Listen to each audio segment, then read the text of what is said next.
Selah.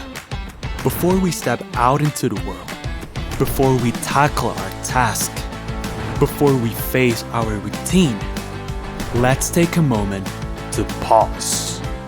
But first, let go of all past pretense. Let God make all things new. Let us trust in the God's plan for us. Let us move forward to embrace the hope and future He promised. Jeremiah 29 verse 11. The Lord says, "For I know the plans I have for you, plans for peace and well-being and not for disaster, to give you a future and a hope."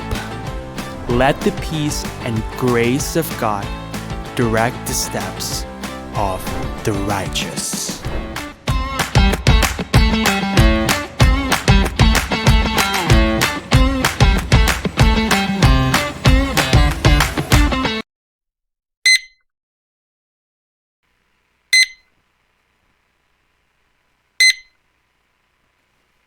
Welcome home. Shalom, selamat pagi jemaat Tuhan. Mari kita siapkan hati kita untuk memuji dan memuliakan nama Tuhan. Terima kasih Tuhan buat kasih-Mu, buat anugerah-Mu dalam sepanjang hidup kami. Berkati ibadah kami Tuhan pada pagi hari ini hingga siang nanti ke dalam tangan Tuhan Yesus. Terima kasih Tuhan. Haleluya. Amin. Kami undang jemaat Tuhan untuk bangkit berdiri. Kita menerima kasih yang begitu besar dalam hidup kita.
bagimu, penyelamatku. Yesuskan kesetiaanmu, bukti cintamu nyata bagiku.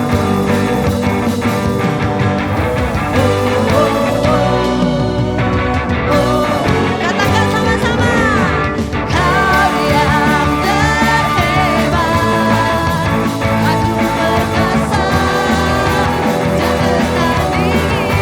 Amin. Kau yang termulia, Kau yang termulia, ajaib perkasa, tak terbayangkan kekuatan budi.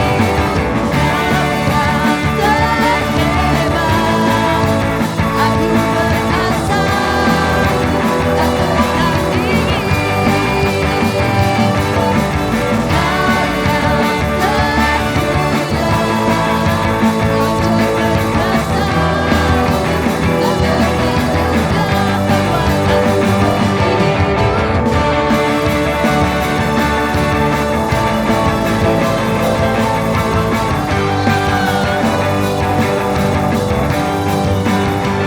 Kasih-Mu menyelamatkan, memulihkan, mengubahkanku.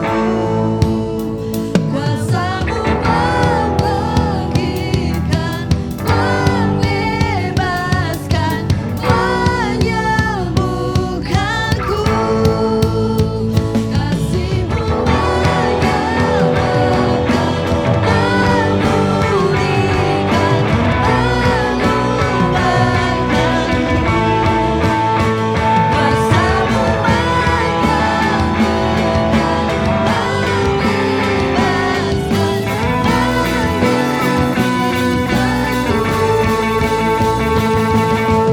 Kau yang terhebat. Suaranya mana? Agung perkasa, tak tertandingi. Kau yang termulia, Kau yang termulia, ajaib berkuasa, tak tertayangkan. Kau yang terhebat, agung perkasa, tak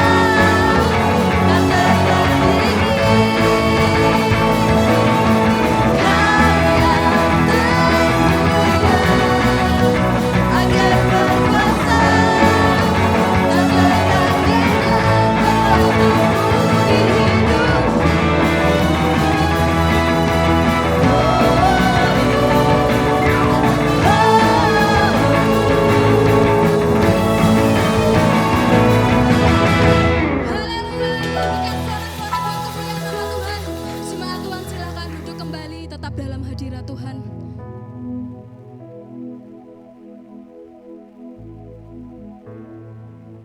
Kita percaya kasih setia Tuhan tidak pernah meninggalkan kita. Engkau Bapa yang selalu ada buat setiap kami Tuhan.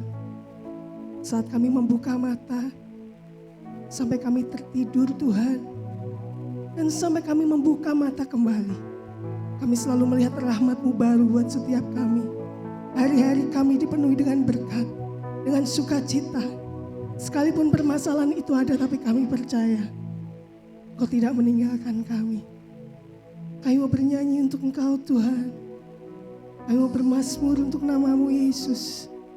Tuhan yang kami percaya, Tuhan yang kami sembah.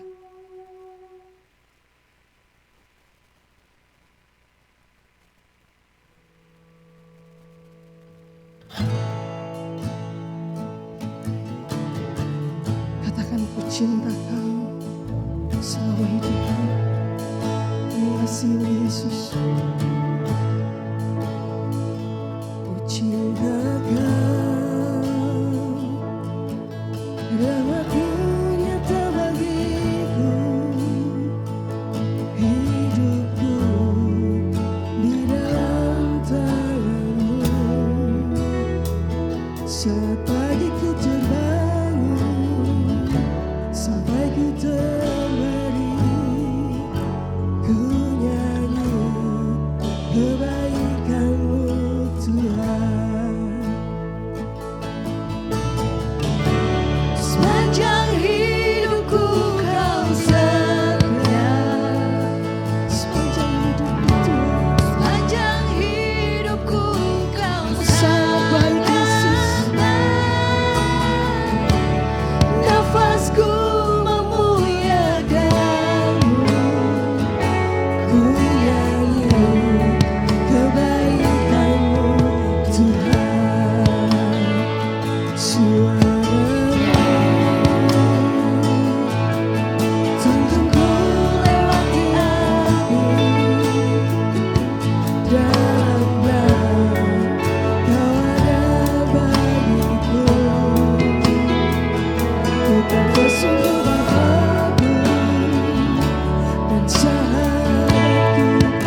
Sepanjang hidupku kau baik Tuhan. Sepanjang hidupku kau sangat baik.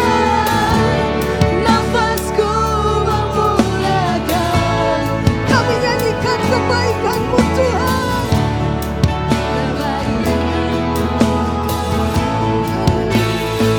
Kebaikan-Mu Tuhan yang memberkati setiap kami Yesus. Kebaikan-Mu sertai langkah kami Tuhan.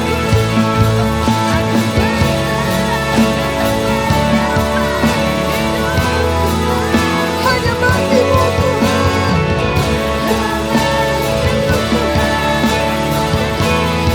Kebaikan-Mu Tuhan. Kebaikan-Mu Tuhan. Berkati hidupku. Kebaikan-Mu Yesus. Sertai langkahku. Aku berserah dan menyerahkan hidupku bagimu. Kebaikan-Mu Tuhan.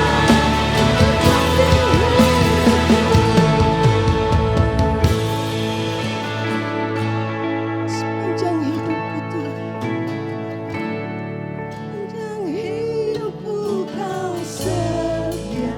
Sepanjang hidupku kau baik Yesus. Sepanjang hidup Katakan dia baik,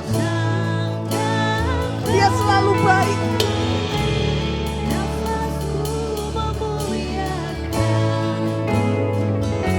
Ku nyanyi kebaikan-Mu Sepanjang hidupku Tuhan. Sepanjang hidupku kau setia. Sepanjang hidupku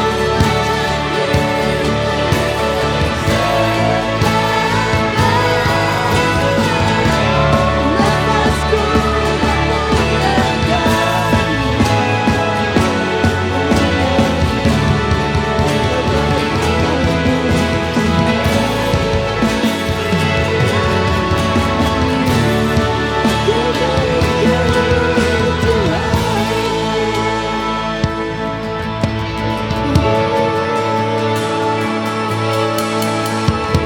Nyatakan syukur, nyatakan sembahmu.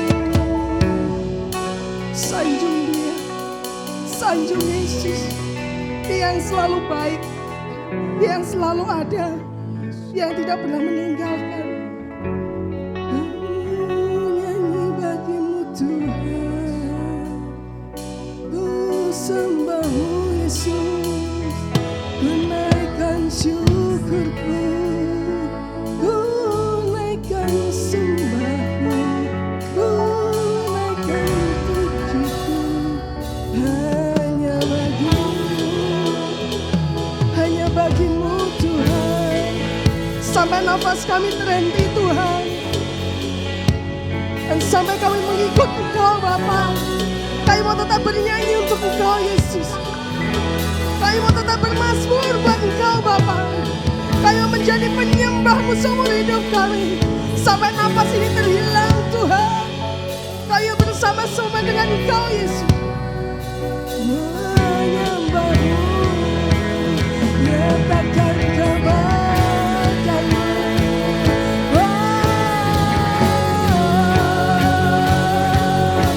Haleluya, ku cintakan Tuhan, ku cintakan Yesus.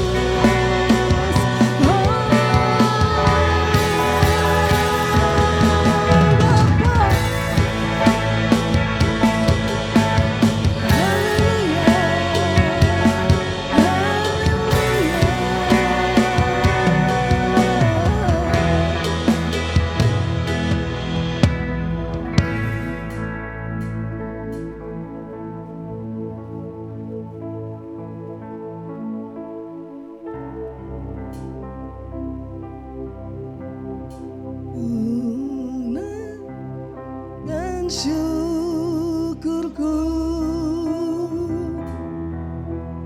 buat hari yang kau beri. Tak habis-habisnya kasih dan rahmat-Mu selalu baru, selalu baru, dan tak pernah terlambat pertolongan-Mu. Besar setiamu di sepanjang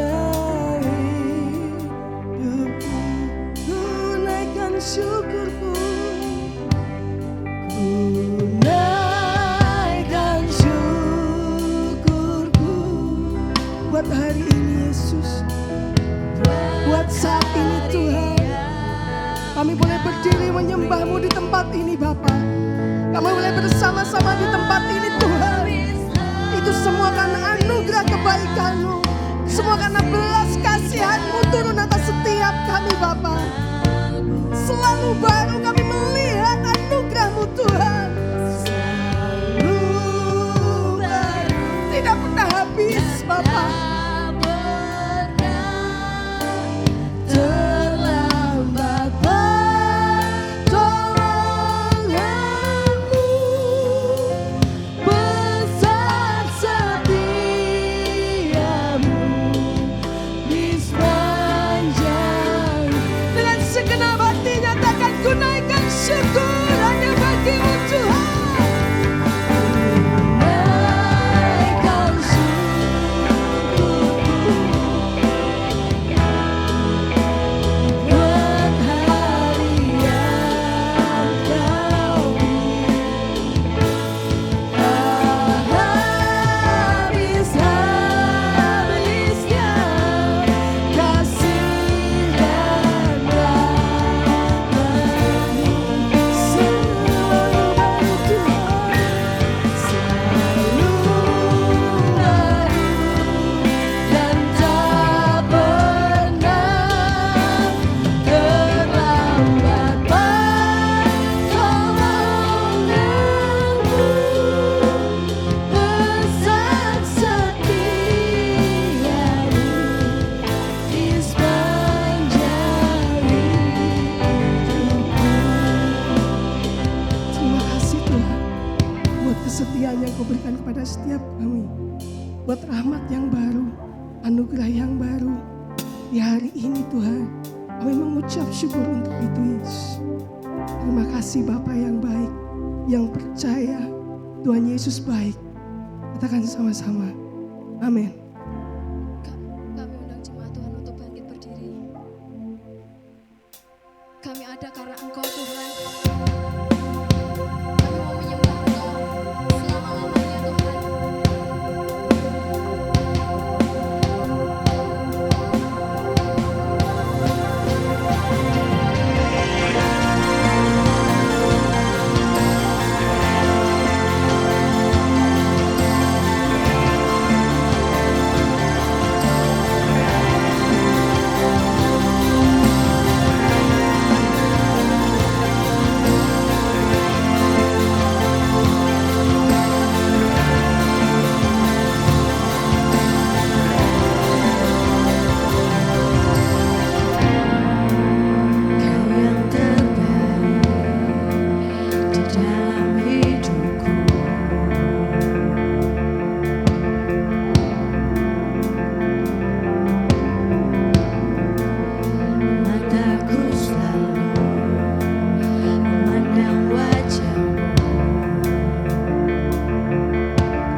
percaya,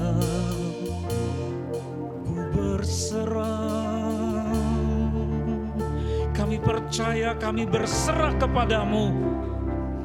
Karena ketika kami percaya dan berserah kepada manusia, siapapun orangnya terbatas. Baik itu orang tua kami atau andalan-andalan di muka bumi ini, semua terbatas. Tapi di siang hari ini Engkau memanggil kami, jemaat tebusan-Mu Tuhan, untuk kesekian kalinya menaruh percaya kepadamu. Percaya, berserah padamu, berserah kepadamu.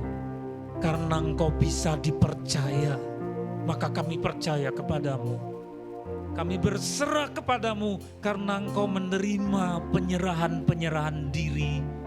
Ketika kami memberi diri di hadapan-Mu, tersungkur di hadapan kaki-Mu, bukan sebagian yang kami punya, kami serahkan kepadamu, tetapi seluruh hidup kami, bahkan sepanjang hidup sejarah kami Tuhan, bahkan seluruh hidup keluarga kami, kepunyaan-Mu.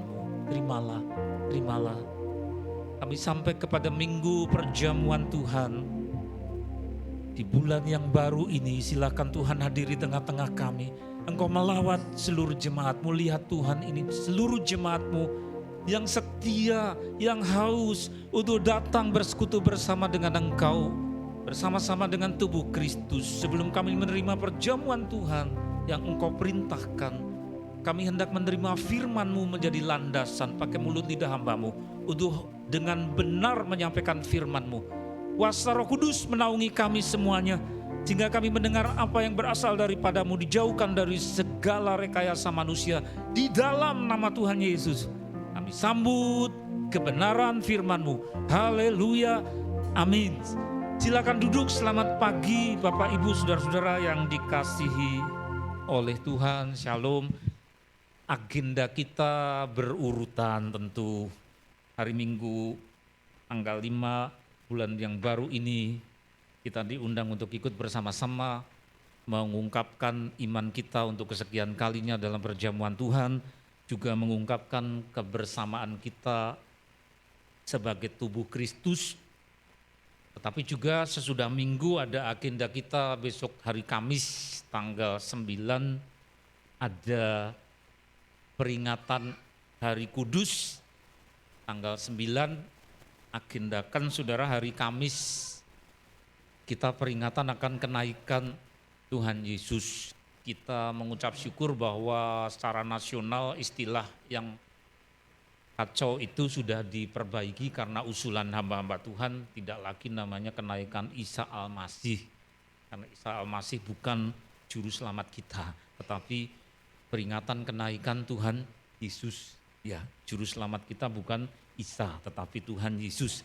Ya, kita akan peringati besok hari Kamis di tempat ini pukul 10, betul adik-adik? Ya, pukul 10 akan ada latihan.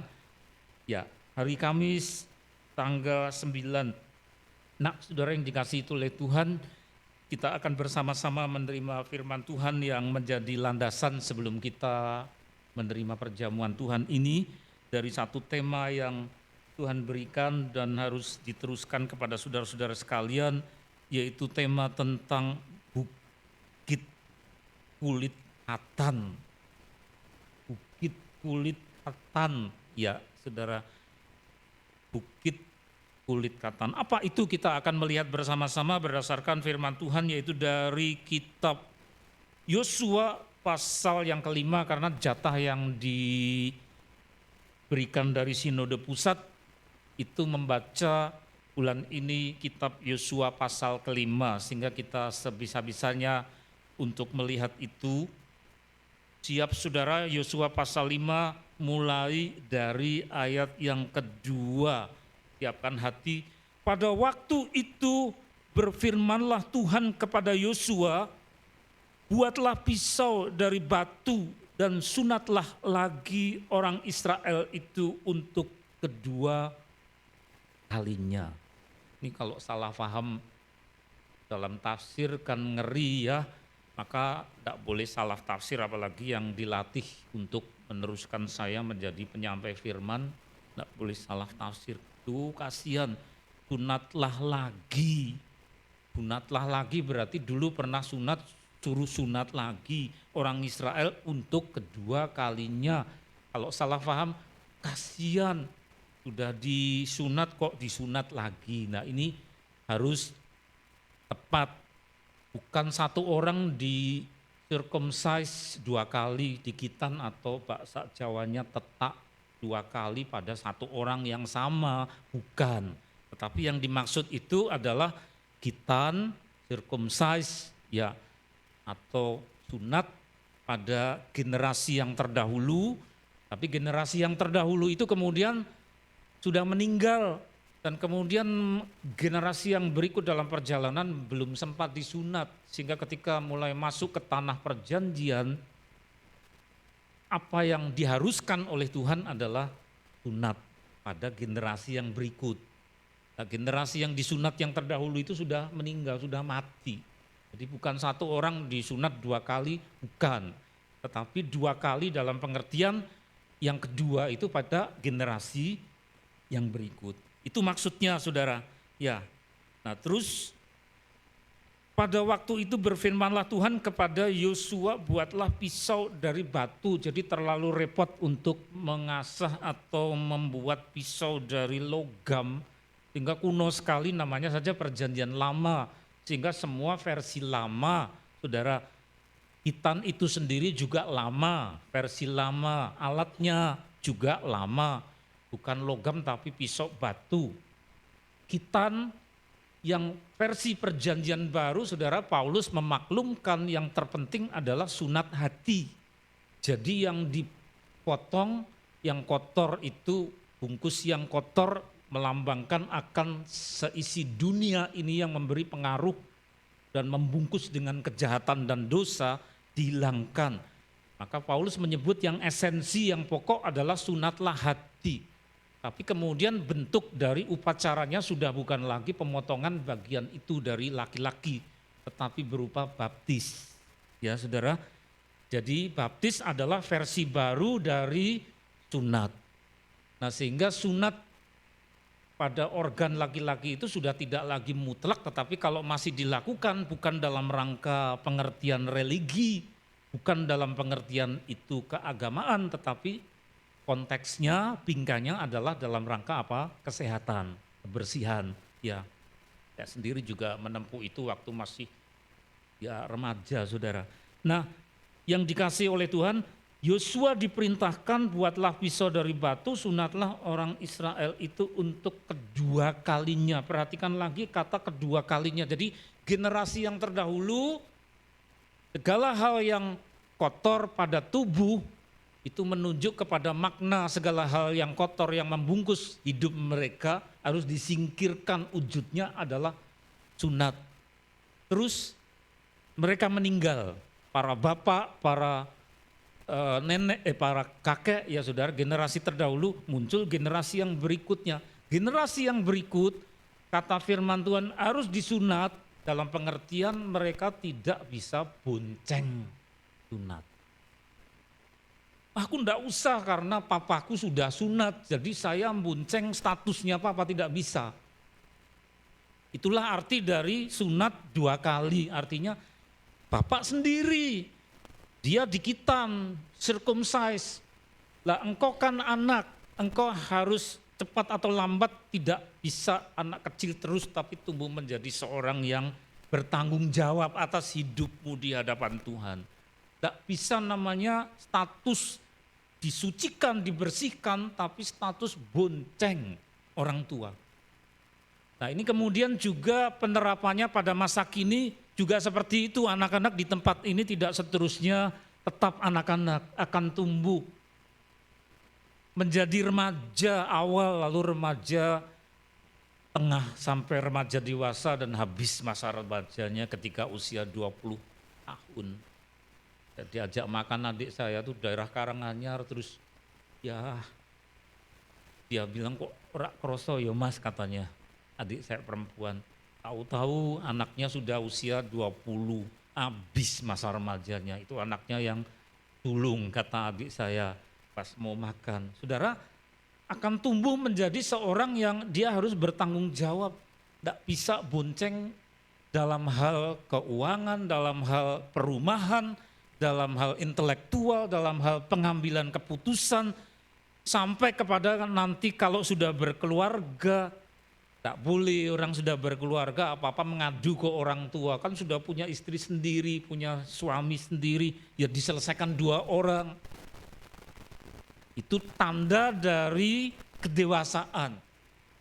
Nah apalagi hal yang namanya status rohani di hadapan Allah.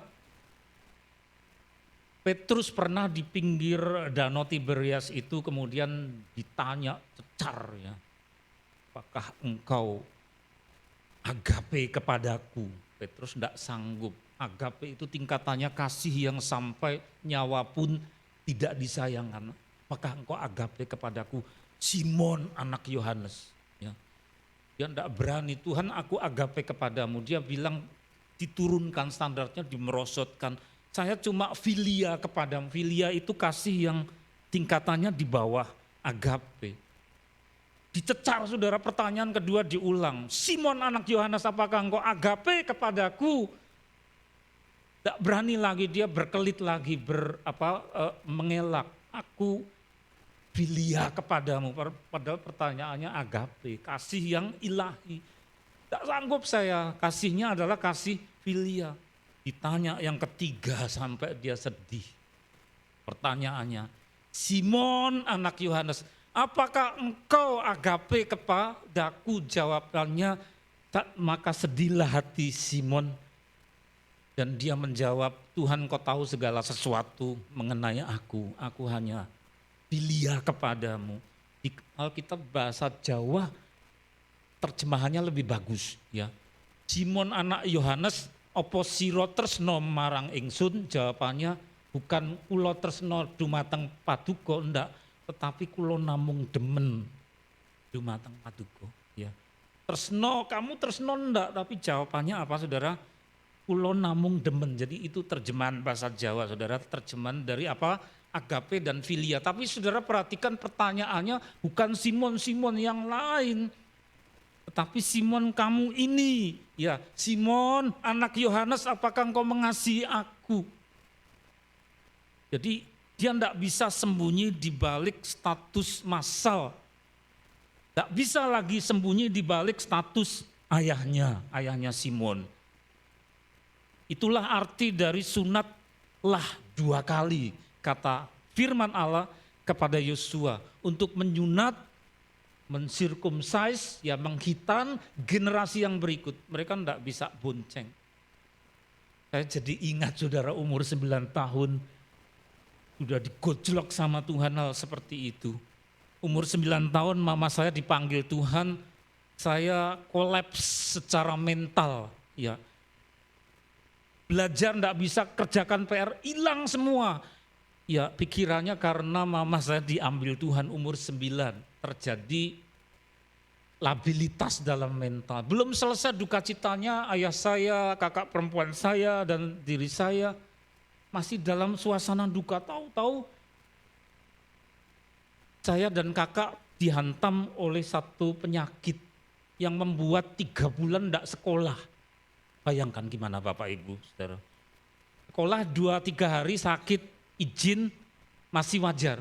3 bulan tidak sekolah saya saudara, kelas 3 SD. Karena sakit, saya tidak ngerti sakit apa itu. Lah kakak saya juga kena tapi dia harus opnam karena kritis. Dimasukkan IGD kemudian dirawat di SAL di rumah sakit Panti Kosala di kandang sapi.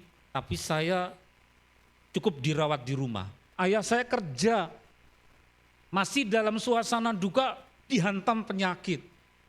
Saya melihat ayah saya tidak mampu jadi single parents, jadi bapak sekaligus jadi ibu.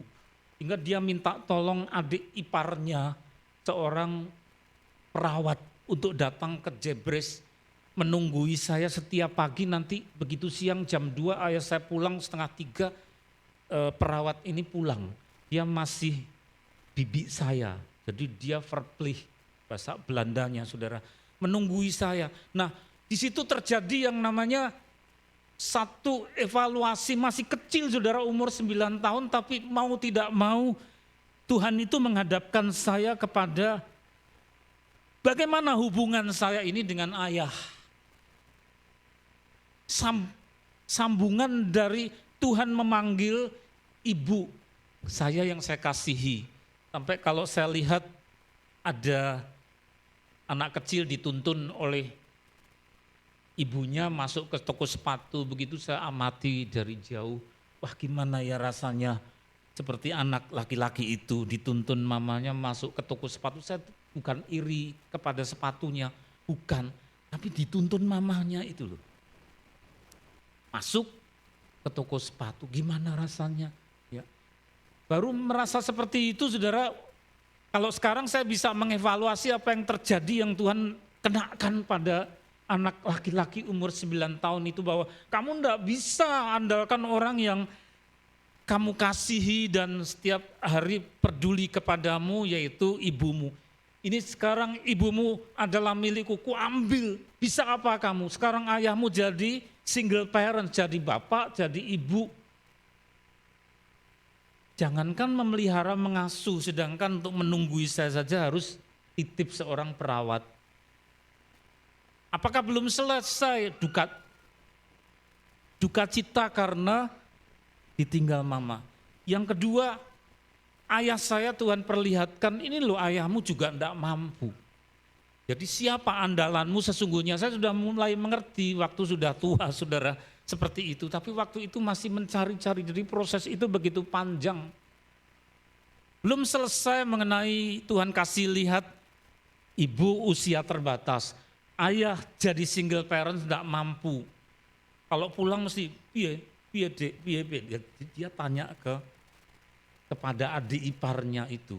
Masih ditambah yang ketiga saudara, yaitu semua yang saya senangi pada saat sakit 3 bulan tidak sekolah, dilarang semua.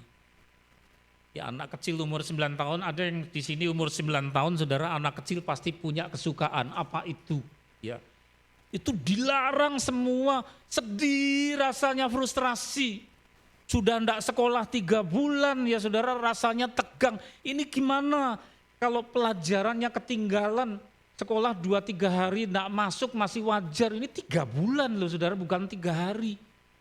Saudara bayangkan kan stresnya bukan main. Ditambah apa? Makanan-makanan yang saya suka pada saat masih kecil dilarang semua. Apa itu? Ya. Jadi makanan kesukaan saya, satu, gorengan. Semua yang digoreng itu seneng banget ya saudara. Ada tempe goreng, ayam goreng, tahu goreng, terus bakso saudara. Seringkali beberapa hari minta dibelikan bakso, ada om-om Tionghoa sudah tua, ada pembantunya orang Jawa yang membantu mendorong gerobak. Terus dia teriak, ah itu geger, mesti saya minta dibelikan. Baksonya enak, atasnya kuah itu penuh lemak. Ada pangsit, mihun, bakso enak. Sering dibelikan. Dilarang, enggak boleh. Ya. Karena ketahuan begitu saya minta dibelikan itu sudah hampir baik, panas lagi badannya, panas sininya mual saudara. Papa saya kemudian curiga. Ini kalau makan lemak-lemak, bakso tadi atau gorengan mesti kumat. Terus konsultasi dokter ya, kemudian seminggu 2 kali harus disuntik. Ada suster yang datang dari rumah sakit di kandang sapi untuk datang, lalu ini disuntik itu takut saudara, umur 9 tahun. Padahal seminggu harus 2 kali itu. Sudah disuntik, enggak sekolah 3 bulan ya saudara, makanan kesukaan saya gorengan enggak boleh. Seneng telur rebus kuningnya enggak boleh, hanya putihnya. Wah frustrasi saudara. Terus kebalikannya juga, yang makanan saya enggak suka justru harus dimakan. Jadi kebalikannya, yang saya suka enggak boleh, gorengan-gorengan enggak boleh. Lalu yang saya enggak suka. Anak kecil tuh umumnya senang permen, tapi saya kecil enggak suka permen, saudara. Justru di 2 lodong disiapkan di depan tempat tidur, harus dimakan, harus makan permen. Ini gimana ya?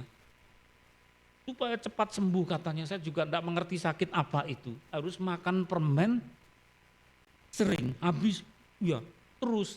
Aduh ya, mulut itu rasanya, saudara, namanya permen itu saya sejak kecil enggak suka. Yang saya suka gorengan, frustrasinya bukan main. Nah di situ Tuhan kasih lihat, tapi belum bisa mengevaluasi apa artinya, yaitu tadi bahwa lihat mamamu sudah kuambil, engkau enggak punya mama lagi, engkau enggak bisa andalkan orang tuamu, ayahmu enggak bisa jadi single parent. Disuruhlah perawat yang adalah adik iparnya nunggui saya, kamu bisa apa? Itu sejak kecil sudah digojlok seperti itu, saudara, ditempa. Nah kemudian kita bertemu dengan firman tadi, cepat atau lambat juga seperti itu, saudara. Firman Tuhan tadi katakan apa? Hendaklah orang Israel disunat 2 kali, bukan 1 orang sunatnya 2 kali sampai parah, enggak. Tapi yang kedua itu artinya pada anaknya, pada generasi berikutnya. Artinya bahwa dia harus punya satu tanggung jawab di hadapan Allah, memberi diri bahwa Allah lah yang menjadi pelindung yang sanggup membersihkan dari kutuk-kutuk dunia, sehingga harus dikitan. Karena kitan atau sunat berarti pembungkus yang kotor itu harus disingkirkan, tapi sekaligus tanda dari satu perjanjian. Nah kita cepat atau lambat juga harus berhadapan dengan Tuhan, tidak lagi yang namanya swargo nunut, itu tidak ada. Tidak ada yang namanya bahwa iman nunut, itu tidak ada kecuali masih anak-anak. Tidak ada yang namanya keselamatan kita bonceng, itu tidak ada. Pembersihan, penebusan juga kita harus maju. Ada saatnya tidak lagi digendong dengan iman orang tuanya, tapi kita maju sendiri. Silakan Tuhan, silakan. Bagian yang kotor akibat dari dibungkus dunia disingkirkan. Itu arti dari ya sunat 2 kali. Terus halaman yang berikut nomor 1. Yaitu pasal 5 ayat yang ke-6a. Sebab 40 tahun lamanya orang Israel itu berjalan melalui padang gurun sampai habis mati. Yang disunat itu sudah tidak ada, saudara. Seluruh bangsa itu jadi prajurit yang keluar dari Mesir yang tidak mendengarkan firman Tuhan. Nah ini ayat ini menyedihkan, menjadi ayat air matanya Allah. Pasal 5 ayat 6a adalah ayat keprihatinan. Pasal 5 ayat 6a adalah kesedihan Tuhan, yaitu bahwa yang sudah ditebus dari Mesir disunat, tetapi mereka tidak mau mendengarkan firman Tuhan. Berarti ada pendengaran-pendengaran dari sumber lain yang lebih menarik, yang beroleh tempat dalam hati mereka karena bejananya penuh, tidak ada tempat untuk mendengarkan firman Tuhan. Saudara, suara dunia terlalu bising, betul? Siapa yang paling bising untuk memperdengarkan suaranya kepada kita? Tidak lain, yang paling bising adalah suara hati kita sendiri. Begitu fatalnya kata-kata habis, mati. Itu bukan sekedar tidak lagi bernafas lalu dikuburkan, bukan cuma sekedar itu, saudara, tapi habis mati tidak mendengarkan suara Tuhan. Jadi matinya bukan mati taat, mati setia, bukan. Matinya mati tidak mendengarkan firman Tuhan. Nah saudara, saya berdoa dijauhkanlah ini dari seluruh jemaat kita. Kalau tiba saatnya diambil oleh Tuhan, matinya jangan mati dalam keadaan tidak mendengarkan firman Tuhan, karena sibuk, telinganya diisi, hatinya terisi penuh, bejana terisi penuh dengan suara hati sendiri yang begitu bising, hiruk pikuk, suara dunia dan seterusnya. Tidak ada waktu untuk firman, tapi lebih terbuka untuk berita artis ini cerai sama itu. Kok sempat-sempatnya, bukan urusanmu kok, saudara. Ya. Padahal firman Tuhan, aku memanggil-manggil kamu tetapi engkau tidak menjawabku, kata firman Tuhan dalam kitab Nabi Yesaya. Kenapa kita kepo dengan yang urusan yang bukan urusan kita? Padahal kita cuma jadi korban orang-orang yang membuat berita ditambah-tambahi itu dan sebagian bohong. Cuma untuk mencari suatu nafkah dengan cara apa? Menyebarkan berita yang tidak semuanya benar. Lah kita yang jadi korban. Akibatnya apa? Bejana penuh. Tidak ada tempat untuk firman. Maka yang disebut mendengarkan firman Tuhan itu makanan kita setiap hari. Betul? Setiap hari harus ada. Karena apa gunanya menu sehat, tetapi kemudian tidak ada yang disebut menu sehat dari firman Allah. Kita punya perut, punya bejana yang untuk diisi oleh makanan rohani. Tuhan Yesus berkata orang hidup bukan hanya oleh roti saja, tetapi dari setiap firman yang keluar dari mulut Allah. Amin. Ya. Nah, Roma pasal 10 ayat 17, mari dibaca bersuara bersama-sama. 1, 2, 3, jadi iman timbul dari pendengaran dan pendengaran atas firman Kristus. Iman menjadi produk langsung dari apa? Dari mendengarkan, bukan hearing tapi listening. Kalau hearing itu bludak, tipus empus, kucing jatuh, kita mendengar, gelodak lalu nengok, mendengar. Tapi kan kita tidak mempedulikan, kan lalu nyari-nyari mana pusnya, kasihan. Hanya mendengar saja, tidak sengaja mendengar.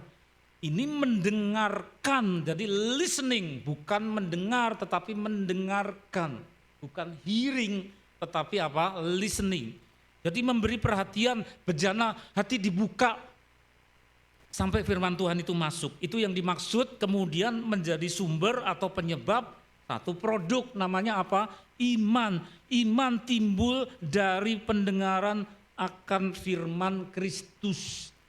Jadi bukan sembarangan sabda, petuah, pejangan. Saudara, jangan keliru yang didengarkan malah primbon. Ya saudara, ya keliru. Lalu beroleh tempat dalam hati firman. Firman dari siapa? Padahal orang-orang di luar juga mengaku, oh saya juga dapat firman. Ini jelas sekali firman itu sumbernya firman Kristus. Maka saya tadi mengemukakan bahwa kita mengucap syukur secara nasional sudah bukan lagi besok tanggal 9 namanya peringatan kenaikan Isa Al-Masih. Tapi sudah diusulkan dari pihak Kristen dan Katolik, oh bukan itu kenaikan Tuhan Yesus Kristus. Karena Tuhan kita bukan Isa Al-Masih, saudara, ya. Karena itu sudah belok yang lain-lain. Yang lahirnya di Bethlehem bukan di tempat lain itu, saudara. Yang saudara-saudaranya jelas disebut oleh Alkitab. Bukan yang sudah dibelokkan ke tempat yang aneh-aneh itu. Ya. Firman siapa? Firman Kristus.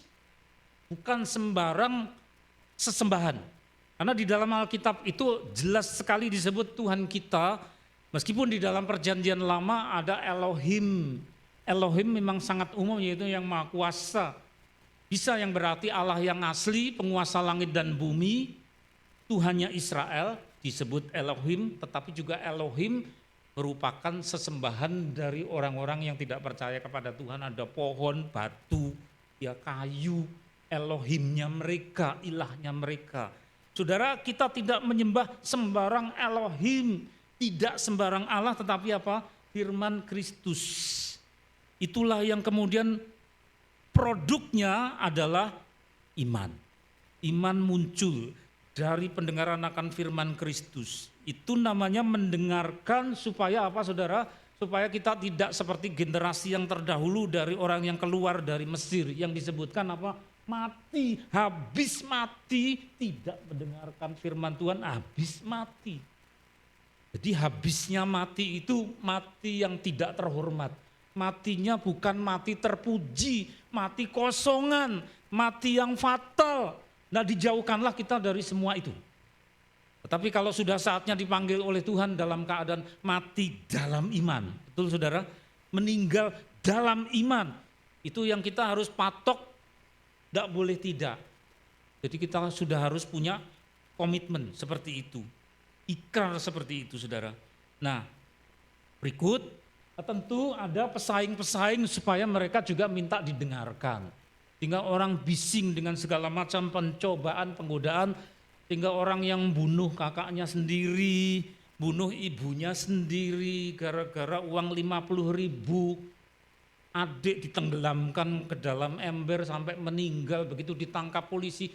Kamu kok begitu? Iya, mendengar suara gaib. Loh, sering saya lihat, saudara lihat di acara patroli di TV atau apa, acara kriminal. Kok melakukan itu? Mendengar suara gaib. Yang sebagian mengada-ada, tapi sebagian apa? Betul, mendengar suara gaib. Gaib yang bukan dari Tuhan, tetapi dari roh jahat. Maka daripada itu tega kepada keluarga. Nah saudara, kalau kita bejana hati kita penuh dengan firman, tidak ada tempat untuk suara-suara seperti itu, suara gaib yang menyebabkan kita berbuat jahat. Amin. Terus berikut. Pasal 5 ayat 3.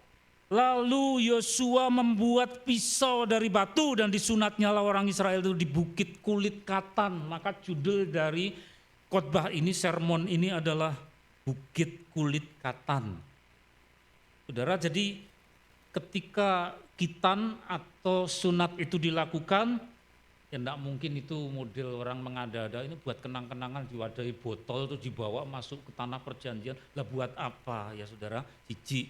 Dicuci, dibuang di satu bukit, dataran tinggi, yang ada ceceran apa? Darah. Yang kotor dibuang, ditinggal, bukan dipakai kenang-kenangan loh saudara.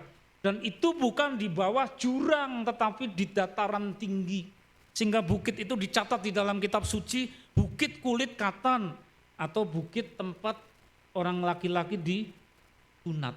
Datarannya tinggi. Saudara, secara samar-samar kita melihat adanya bukit yang suci, di mana ada ceceran darah, di mana ada ceceran darah di dataran tinggi itu, di mana dosa.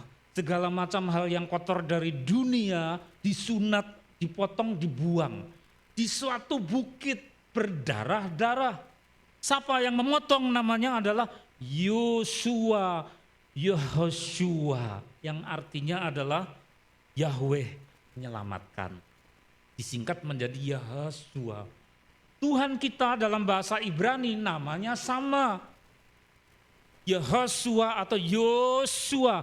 Masia dalam bahasa Gerika atau Yunani koine yaitu Yunani pasar, saudara, disebut Kristos.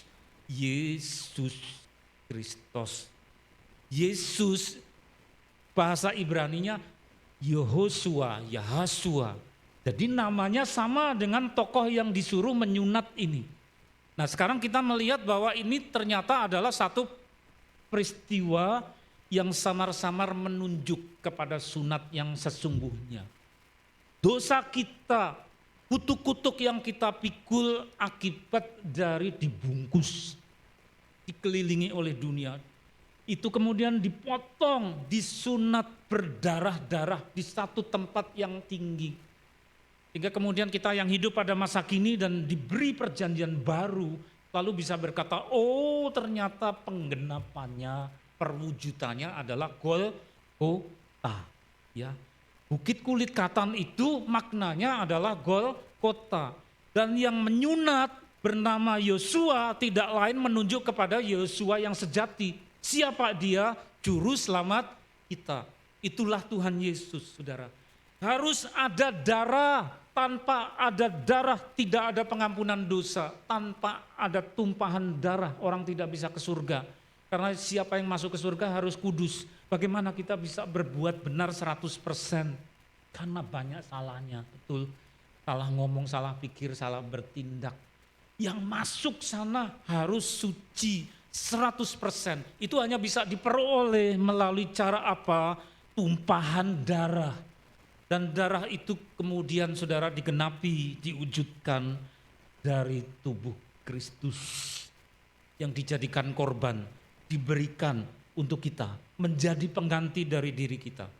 Nah itulah saudara yang disebut bukit kulit katan. Yahweh menyelamatkan, Tuhan menyelamatkan. Maka Maka bagus nyanyian-nyanyian tadi saudara memuji, mengucap syukur kepada juru selamat kita. Kalau tidak ada itu, tidak ada beliau, kita celaka semua. Masih dibungkus apa? Yang kotor dari dunia. Harus ada darah. Siapa andalan kita? Andalan kita adalah Tuhan sendiri. Orang tua kita tidak bisa kita boncengi dengan iman. Kita harus maju sendiri, dialah juru selamat kita. Yang terakhir yang 3. Nah, ayat 9, dan berfirmanlah Tuhan kepada Yosua, hari ini telah kuhapuskan celah Mesir. Mereka semula budak hidup di tanah Goshen. Tanah yang subur tetapi pemiliknya adalah penjajah. Nah, waktu zaman Yusuf masih diberi simpati. Tapi ketika Yusuf sudah tidak ada, ya ayah Yusuf sudah tidak ada, lalu muncul generasi yang kemudian diperbudak, dijajah, ditindas, dieksploitasi untuk menjadi pekerja-pekerja seperti Romusa, saudara. Nah, saat itulah kemudian Tuhan mau memperlihatkan, lihat engkau budak, engkau semua adalah kerja paksa orang-orang yang majikannya adalah Firaun. Sehingga pada saat Tuhan kasih lihat betapa sedihnya status sebagai budak, lalu Tuhan mau lepaskan itu dari status budak, lalu nyatakan akulah rajamu, akulah Tuhanmu, bukan lagi Firaun. Akulah yang menjadi penguasa buat engkau. Akulah yang empunya engkau. Sudah bukan lagi yang empunya adalah Firaun. Jadi milik Allah, saudara, itu namanya dihapus dari celah Mesir. Nah, orang secara umum hanya mengerti, oh ini tercela. Karena apa? Karena mencopet handphone di pasar. Oh tercela, oh orang itu jadi wakil rakyat kok korupsi semen, korupsi gabah, ya tercela. Orang itu tercela karena pelakor ngambil punyanya orang dijadikan jodohnya, tercela. Kriminal. Ada celah yang orang tidak perhitungkan, yaitu apa saudara? Menjadi milik Firaun, bukan milik Tuhan, namanya tercela. Tuhan berkata melalui darah itu, darah penebus di atas satu bukit namanya Golgota, Tuhan berkata, aku hapuskan celah Mesir. Artinya apa? Engkau sudah bukan lagi milik dari iblis. Karena apa? Firaun adalah gambaran dari iblis.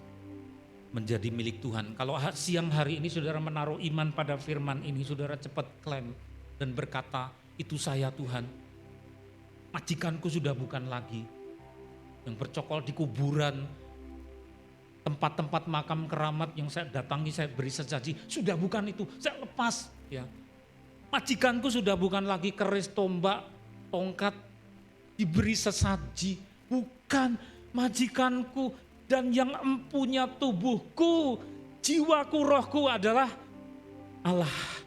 Dia sudah tebus aku melalui Yesus. Imani saudara, mari tutup mata saudara. Terima kasih, terima kasih, terima kasih, syukur. Mari ucapkan syukur.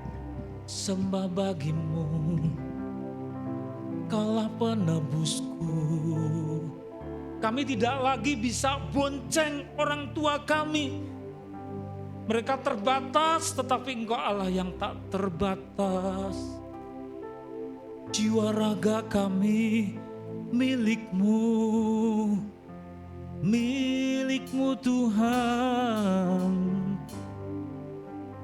Kami mau dengar-dengaran akan firman-Mu, mendengarkan Engkau setiap hari. Oh, firman yang dibagi untuk jemaat ini setiap hari kami mau perhatikan. Tidak kami sepelekan. Karena disitulah makanan kami dari Engkau. Makan firman itu adalah pribadi-Mu sendiri. Kami dengarkan. Kami dengarkan. Oh, Engkau menghapuskan celah Mesir. Bukan lagi dunia yang menjadi penguasa atas kami. Engkaulah penguasa atas kami. Mari bapak-bapak yang bertugas silahkan. Kudus, kudus, kudus, kudus. Layakan kami untuk menerima perjamuan ini Tuhan. Karena Engkau sudah korbankan dirimu, darah harus ditumpahkan. Dan itu sudah digantikan oleh Engkau sendiri di atas bukit yang kudus. Di situ celah kami dibuang. Bukan oleh jasa kami, tetapi oleh kasih-Mu. Kudus, kudus. Unaikan syukurku buat hari yang Kau beri, tak habis-habisnya kasih dan rahmat-Mu, selalu baru, selalu baru dan tak pernah terlambat pertolongan-Mu, besar setia-Mu di sepanjang hidupku. Ku naikkan syukur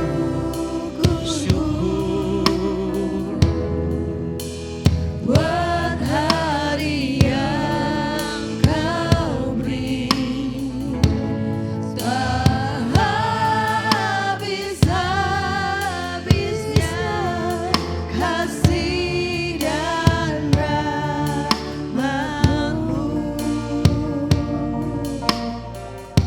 selalu baru dan tak pernah terlambat pertolongan-Mu, besar setia-Mu di sepanjang hidupku.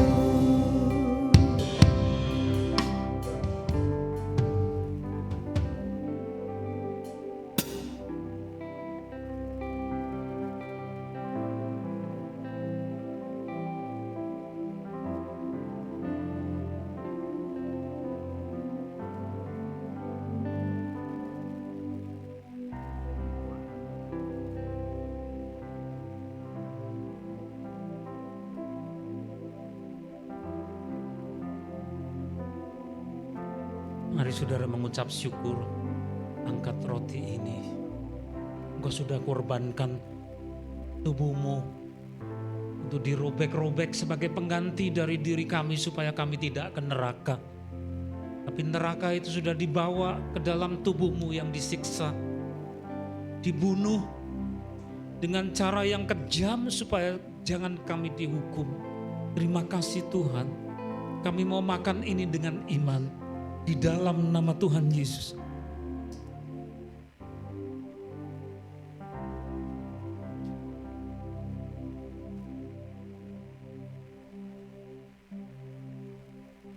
Mari angkat dengan kedua belah tangan. Hormat bagimu. Engkau berkata kepada murid-murid-Mu, inilah darah perjanjian yang ditumpahkan untuk pengampunan dosa banyak orang. Kami di antara banyak orang itu yang menerima pengampunan dosa dari darah-Mu yang ditumpahkan di atas bukit yang tinggi. Mari minum sama-sama saudara dengan iman dalam nama Tuhan Yesus.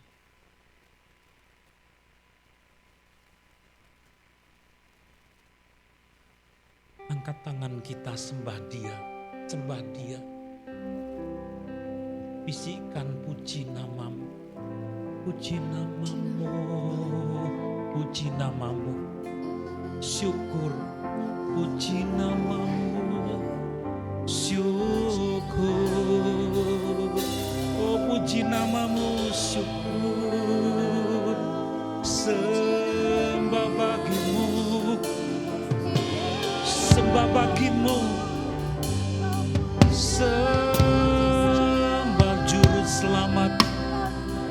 Engkau Yeshua, keselamatan, Allah keselamatan kami. Haleluya. Hosana.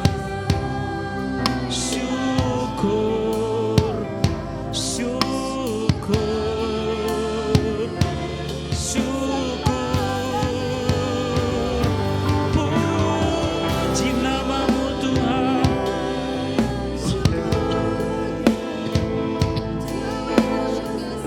Haleluya. Haleluya.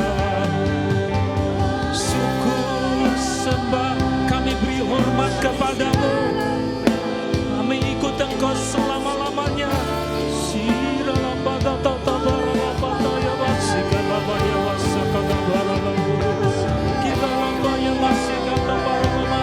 Haleluya.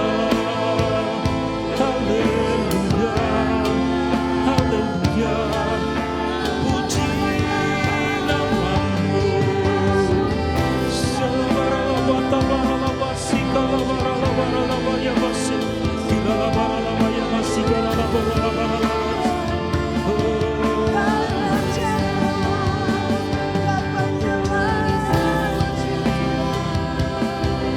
Syukur, syukur.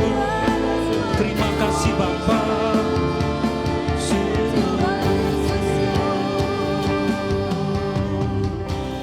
Ku naikkan syukurku buat hari yang kau beri. kami serahkan persembahan kami. Syukur bagimu.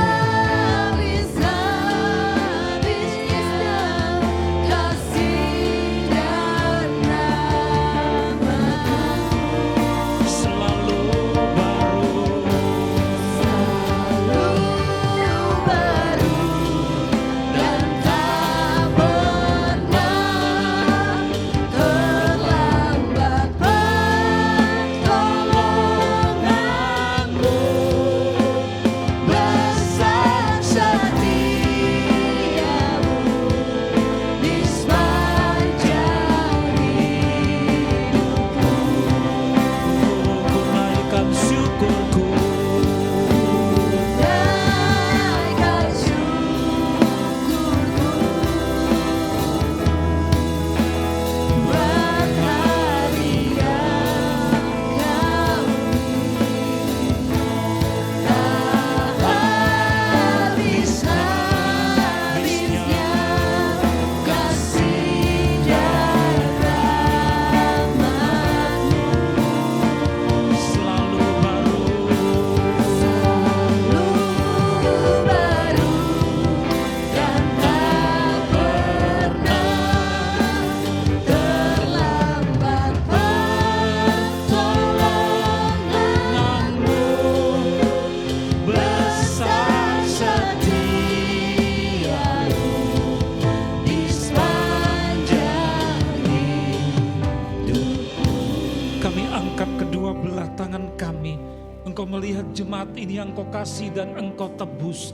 Engkau yang juga masih mengingat akan sudah beberapa di antara jemaat yang mengalami kelemahan-kelemahan tubuh.